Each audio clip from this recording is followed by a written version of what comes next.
बच्चों, आज के इस वीडियो में आपका बहुत बहुत स्वागत है। मैं आपको व्याकरण का पहला पाठ पदबंध पढ़ाने चल रही हूँ। कक्षा 9 में आपने शब्द और पद पढ़ा होगा। नए पाठ्यक्रम के अनुसार शब्द और पद पढ़ चुके हैं। शब्द जानने से पहले मैं आपको कुछ जरूरी बातें बता दूं। शब्द के निर्माण तक की जो अवस्था है वो मैं आपको समझाना चाहती हूँ कि जब एक बच्चा जन्म लेता है तब उसके पास न शब्द होते हैं, न वर्ण होता है, न बोली होती है, कुछ भी नहीं होता। जन्म के साथ मात्र उसके पास एक चीज होती है, उसे हम कहते हैं ध्वनि। उसे क्या कहते हैं? ध्वनि कहते हैं। यानी बच्चा सिर्फ रोते हुए जन्म लेता है। जन्म के साथ उसके पास एक रोने की जो ध्वनि है सिर्फ वो होती है और उस ध्वनि से ही आगे चीजें निर्मित होती हैं। अब मैं आपको बता दूं कि अब बच्चा जैसे जैसे 4 से 5 महीने की अवस्था पार करने लगता है या लगभग 3 से ऊपर 4 और 5 के बीच का होता है, तब उसकी ध्वनियों में और रोने की आवाज में थोड़ा अंतर आने लगता है।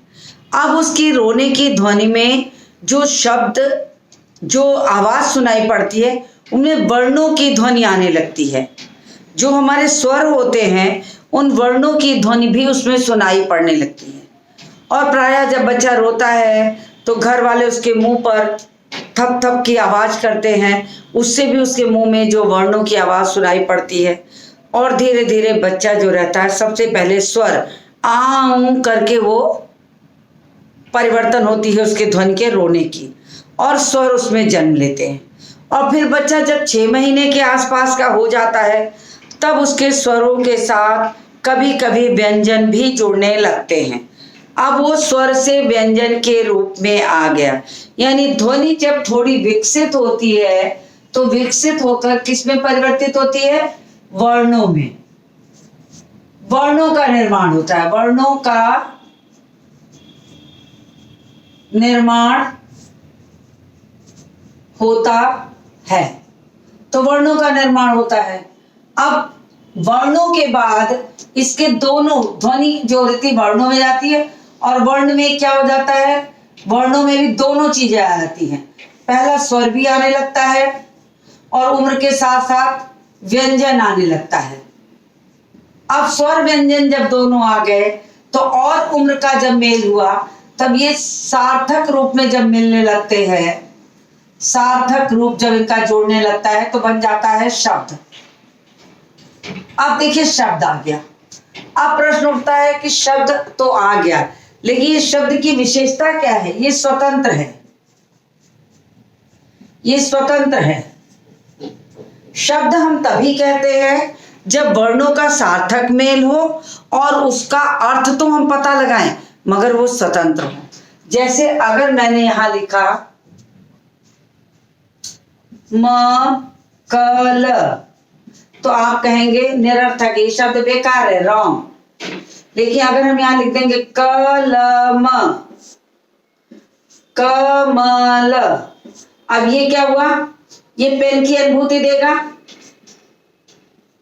और ये जो है कमल की अनुभूति देने लगेगा। तो ये सार्थक हो गया। अब ये सार्थक ध्वनि होने से ये जो, इसको जब भी हम बोलेंगे तो इसको हम कहेंगे शब्द है। अब प्रश्न उठता है, शब्द है तो पद क्या है? तो जो सबसे पहले शब्द और पद आपने कक्षा 9 में पढ़ा था, मैं उसी के साथ चल रही हूं। शब्द और पद, तो शब्द तो आप समझ गए क्या है। अब प्रश्न उठता है पद क्या है? अब इसी कमल को, जब तक ये स्वतंत्र था, ये स्वतंत्र है, अब मैं इसको स्वतंत्र से, अब मैं इसको वाक्य में डालती हूं और लिखती हूं कमल तालाब में खिलता है। कमल तालाब में खिलता है। अब ये जब मैंने कहा तो इसी कमल का प्रयोग मैंने यहां भी किया है, मगर यहां स्वतंत्र नहीं है, इसका संबंध वाक्य के अन्य शब्दों से भी है। तो संबंध इसका जुड़ता चला गया एक दूसरे से। अब यहां पर जो है ये कमल पद हो गया, संज्ञा पद। तो शब्द जो होता है, शब्द जो है वो स्वतंत्र है। जब तक मैंने यहां लिखा था ये स्वतंत्र था, और जब यही शब्द वाक्य में प्रयोग हो जाता है तो इसकी स्वतंत्रता खत्म हो जाती है, और फिर ये जो रहता है पद कहलाने लगता है। इसके बाद इसे हम पद कहने लगते हैं। तो अब शब्द और पद का जो सामान्य सा अर्थ है वो ये है कि जब तक वर्णों का सार्थक मेल स्वतंत्र रूप से रहता है उसे हम शब्द कहते हैं। स्वतंत्र रूप से रहकर अर्थ ग्रहण कराता है उसे हम शब्द कहते हैं। जब यही शब्द व्याकरणिक नियमों में बंधकर किसी वाक्य में प्रयुक्त हो जाते हैं तो हम इन्हें पद कहते हैं। तो इन्हें हम क्या कहते हैं? पद कहते हैं। ये चीज जो है इसमें बताई गई है। तो शब्द और पद आपको स्पष्ट हो गया होगा, जो कि आपने 9th में पढ़ा था। अब अब प्रश्न उठता है कि पदबंध क्या है। अब प्रश्न उठता है कि पदबंध क्या है। अब देखिए, पदबंध की मैं पहले जो शब्द है उसकी व्याख्या करती हूं। पद तो आपको समझ में आ गया कि पद क्या है। वाक्य में निर्मित जो शब्द है वो पद है। और बंध का मतलब क्या होता है? बंध का मतलब होता है समूह। तो समूह कहा गया। अब यानी कि पदों का समूह, पदों का समूह, यानी पदबंध का जो वास्तविक अर्थ है वो होता है पदों का समूह। अब ये पदबंध जो हम आपको पढ़ाने चल रहे हैं वो पदों के समूह को हम पदबंध कहते हैं। साधारण भाषा में बिल्कुल ये कहा जाए कि पदबंध क्या है तो पदों का समूह है। पदों के समूह को हम पदबंध कहते हैं। लेकिन जब यही पदबंध, यही पदों का समूह किसी एक पद के लिए कार्य करने लगता है तो हम उसके नाम से उसके नामकरण कर देते हैं। जब ये संज्ञा के लिए काम करेगा तो संज्ञा पदबंध हो जाएगा, सरनाम के लिए करेगा तो सरनाम पदबंध। तो इस तरीके से अलग अलग नामों से फिर हम इसको जानने लगते हैं। तो मैं इतना रब करने चल रही हूं। मैंने आपको प्रारंभ से शुरू किया है कि कैसे भाषा का निर्माण होता है। भाषा अपने प्रारंभिक रूप में होती है तो क्या होती है? तो भाषा अपने प्रारंभिक रूप में सबसे पहले ध्वनि के रूप में होती है। वर्ण बनते हैं, फिर स्वर व्यंजन आते हैं, फिर शब्द बनते हैं। ये स्वतंत्र होते हैं, फिर इनका प्रयोग वाक्य में होता है तो ये पद कहलाते हैं। तो इतनी चीज मैंने आपको समझा दी। अब मैं इसको रब करूंगी। फिर उसके बाद अब मैं सीधे सीधे पदबंध पर आती हूँ कि अब मैं आपको पदबंध पर बताऊंगी, और साथ ही साथ उसकी जो जरूरी चीजें होंगी वो आपको लिखती चलूंगी बोर्ड पर। आप उसका स्क्रीनशॉट लेते चलिए और साथ ही अपनी कॉपी पर भी काम करिए इसके साथ साथ। तो अब देखिए, अब मैं सीधे पदबंध पर आती हूं। तो सबसे पहले मैं आपको क्या कराऊंगी, फिर मैं उदाहरण दूंगी, प्रैक्टिस कराऊंगी सारी चीजें। तो सबसे पहले मैं पदबंध पर आती हूं। जब कोई शब्द उपयुक्त व्याकरण के नियमों के अनुसार वाक्य में प्रयुक्त होता है तब वह पद कहलाता है। ये मैं आपको बता चुकी हूं कि जब किसी स्वतंत्र शब्द को हम किसी वाक्य, देखिए किताब की भाषा आपको समझ में नहीं आएगी, इसलिए किताब की भाषा की जगह आप बोलचाल की भाषा से सीखिए तो आपको ज्यादा अच्छा लगेगा। जब वही स्वतंत्र शब्द किसी वाक्य में प्रयुक्त हो जाता है व्याकरणिक नियमों के अनुसार तो हम उसे पद कहने लगते हैं। तो वाक्य की रचना में अनेक पदों के मेल से होती है। वाक्य में से एक से अधिक पद परस्पर मिलकर जब एक ही व्याकरणिक इकाई के लिए कार्य करने लगते हैं तो वे पदबंध कहलाते हैं। तो अब मैं पदबंध की परिभाषा पर आती हूं। सीधे सीधे लिखती हूं, पदबंध की परिभाषा कि पदबंध किसे कहते हैं? जब कोई पद समूह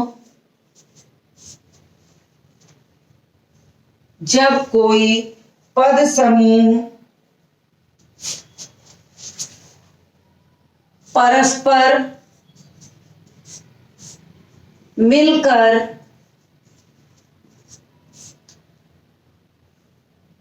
मिलकर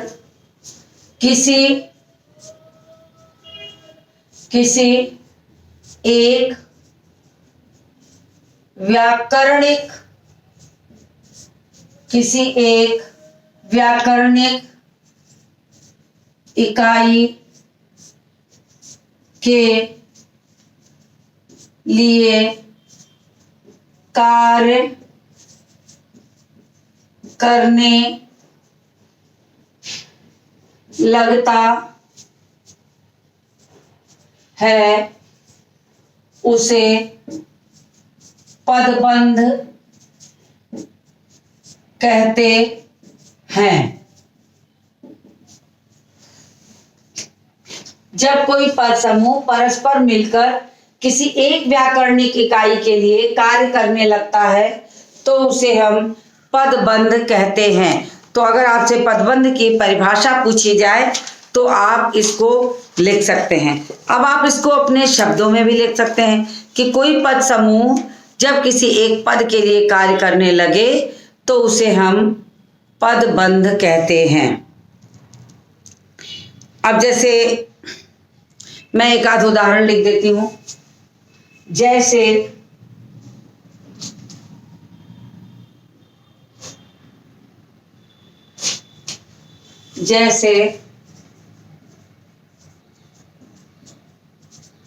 सुबह से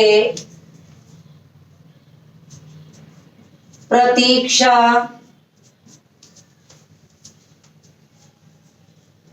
कर रहे बच्चे थक गए हैं। अब ये देखिए, जो इसमें बात कही जा रही है वो बच्चे के लिए, और जो बात कही जा रही, जिसके लिए कही जा रही है वो बच्चा है, और जो बात कही जा रही है वो सुबह से प्रतीक्षा। यानी कि इसमें वाक्य के दो हिस्से हो गए, यानी इसके वाक्य के दो हिस्से हो गए। तो दोनों हिस्सों को हम कहते हैं, एक को हम कहते हैं शीर्ष पद और आश्रित पद। अब देखिए, ऊपर मैंने आपके लिए एक उदाहरण लिखा है कि सुबह से प्रतीक्षा कर रहे बच्चे थक गए हैं।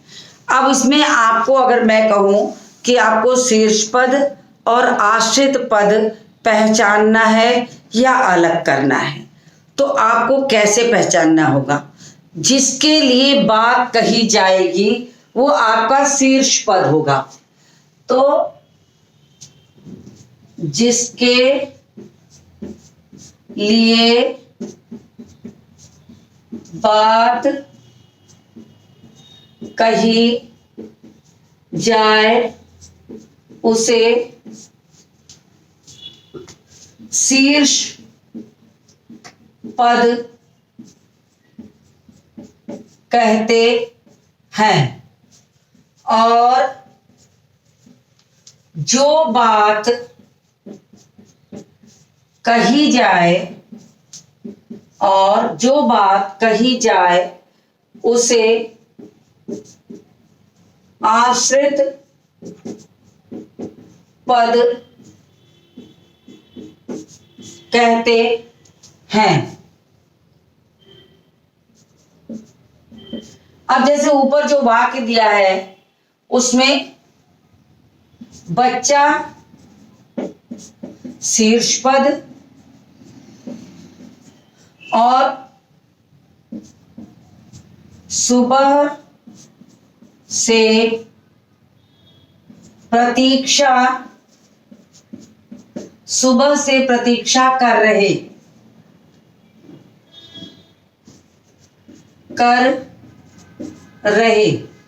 ये आपका क्या हो जाएगा? आश्रित पद। आश्रित पद। तो अब आपको किसी भी वाक्य से अगर शीर्ष पद और आश्रित पद अलग करना हो तो आपको बहुत आसान है कि आप उस वाक्य में देखिए कि बात किसके लिए कही जा रही है।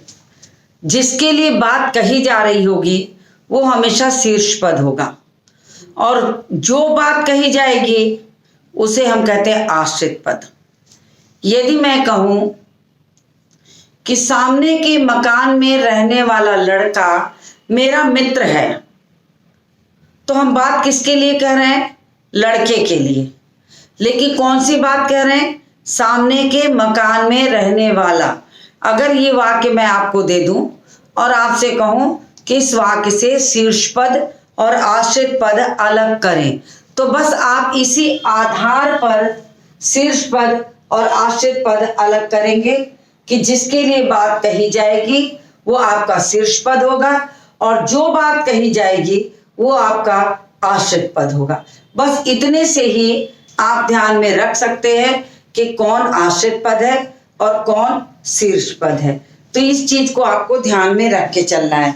तो आपको कभी कभी प्रश्नों के साथ ये भी पूछा जाता है कि दिए गए वाक्य से शीर्ष पद और आश्रित पद अलग करें। तो ऐसी स्थिति में आपको शीर्ष पद और आश्रित पद अलग करना आना चाहिए।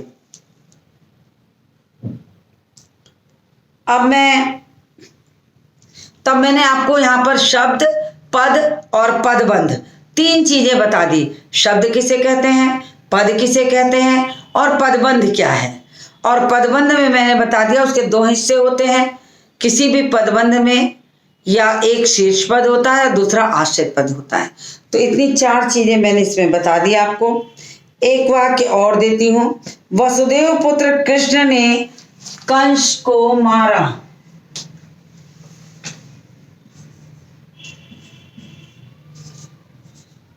वसुदेव पुत्र कृष्ण ने कंस को मारा। अब इसमें आपको शीर्ष पद और आश्रित पद अलग करना है। तो आप सबसे पहले किसके लिए बात कही जा रही है? कृष्ण के लिए। तो ये आपका शीर्ष पद हो गया। शीर्ष पद कौन सी बात कृष्ण के लिए कही जा रही है? वो है वसुदेव पुत्र। तो ये हो गया आपका आश्रित पद। तो ऐसे ही आपको दिए गए वाक्य से शीर्ष और आश्रित पद अलग करने होंगे। तो उम्मीद है आपको समझ में आ गया होगा इतना। आप स्क्रीनशॉट लीजिए, स्क्रीनशॉट ले लीजिए, फिर मैं इसको रब करके आगे का बताऊंगी।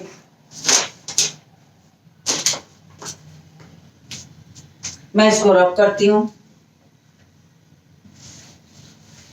पदबंध, इसको इंग्लिश में फ्रेज कहते हैं, लेकिन आप शब्द के अर्थ से भी चाहें तो उसको अर्थ निकाल सकते हैं। पदों का समूह है और वो किसी एक पद के लिए काम कर रहा है, तो जिस पद के लिए काम करेगा उसी के नाम से उसका नामकरण हो जाएगा कि वो कौन सा पदबंध है। तो ये बहुत आसान सा है। देखिए, व्याकरण जो होती है, मैंने बहुत बार ये बात दोहराई है और हर बार दोहराती रहती हूँ कि व्याकरण आपके लिए रटने की चीज नहीं है। व्याकरण आपके लिए समझने की चीज है। अगर आप उसे समझ लेंगे तो जीवन पर्यंत वो आपको भूलेगा नहीं, लेकिन आप रटेंगे तो किताबी भाषा आपको कभी नहीं याद होगी और अंततः आप उसे हमेशा ये मान के चलेंगे कि व्याकरण बहुत कठिन होता है। तो इतनी बात हो गई। अब मैं पदबंध के भेद पर आती हूँ। तो अभी मैंने आपसे कहा ना कि पदों का वह समूह जो किसी एक पद के लिए कार्य करने लगे। पदों का वह समूह जो किसी एक पद के लिए कार्य करने लगे पदबंध कहलाता है। अब वो जिस पद के लिए कार्य करेगा उसी के नाम से उसका नामकरण होता है। तो मैं यहां लिखती हूं पदबंध के भेद।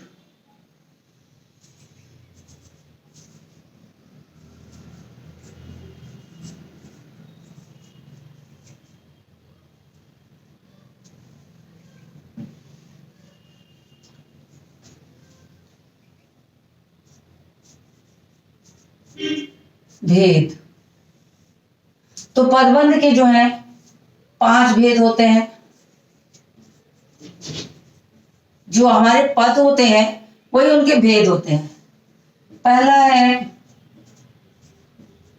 संज्ञा पदबंध, दूसरा है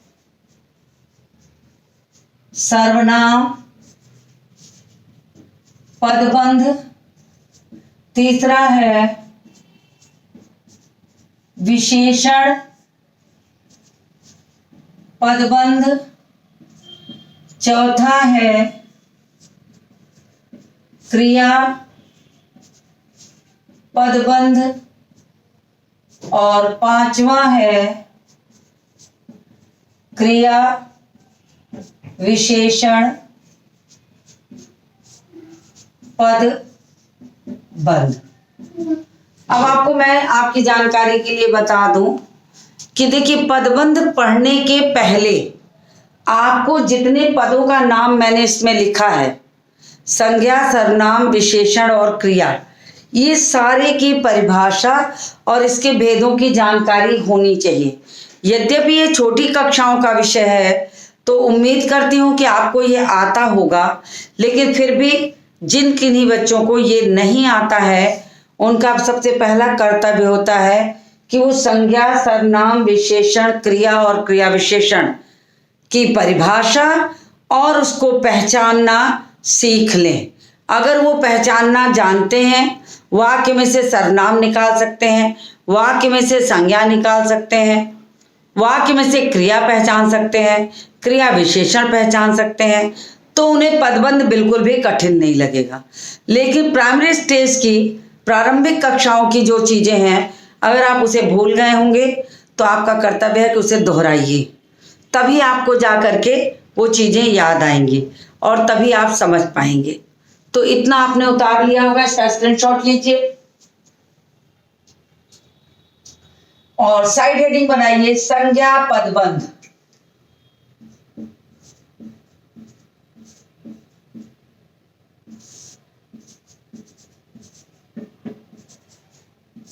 संज्ञा पदबंध। अब मैंने आपको पहले ही बता दिया कि पदबंध क्या है। पदबंध पदों का समूह है जो किसी एक व्याकरणिक इकाई के लिए कार्य करता हो। जहां जिस व्याकरणिक इकाई के लिए पदबंध या पद समूह काम करेगा उसी के नाम से उसकी पहचान होती है, उसी के नाम से उसकी पहचान की जाती है। यही इसकी खासियत है।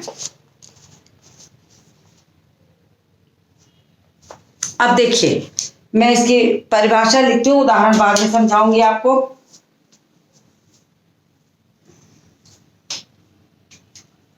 आप इसकी परिभाषा लिखिए। पदों का वह समूह जो वाक्य में संज्ञा पद के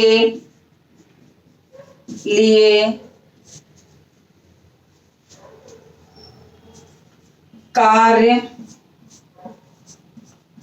करता हो उसे संज्ञा पदबंध कहते हैं। तो देखिए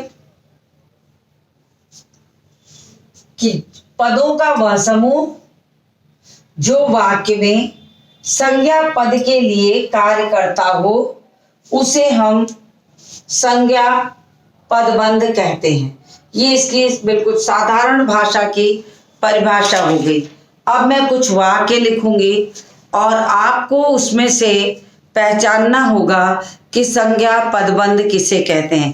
एक दो मैं बता दूंगी और बाकी आप स्वयं करेंगे।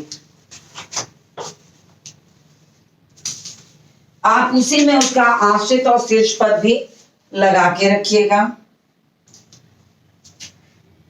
यहां लिख देते हैं जैसे,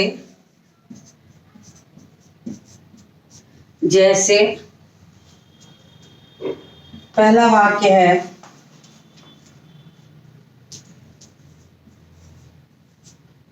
झूठ बोलने में माहिर राकेश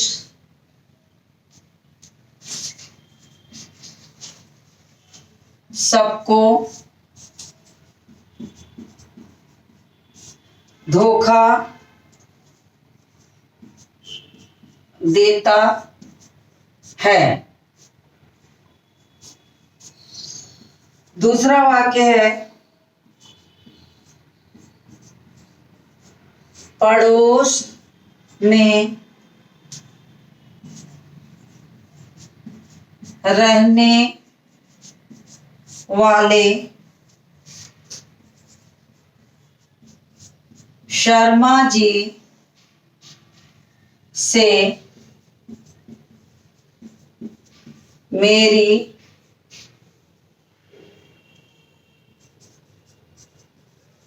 अच्छी दोस्ती है। तीसरा वाक्य है बगीचे में खिले हुए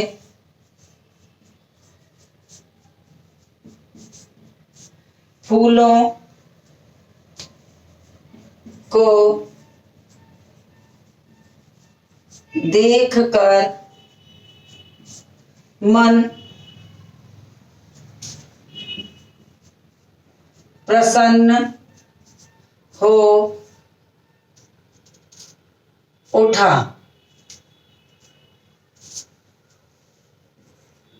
चौथा वाक्य है लकड़ी के संदूक, लकड़ी के संदूक में सामान रख दो।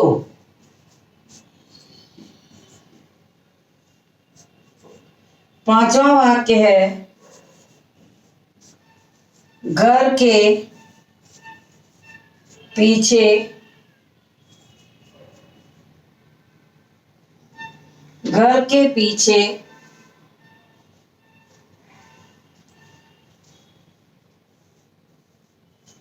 रहने वाला परिवार आज चला गया। तो देखिए मैंने 5 सेंटेंस लिखे हैं, इसको अपनी कॉपी पे उतार लीजिए।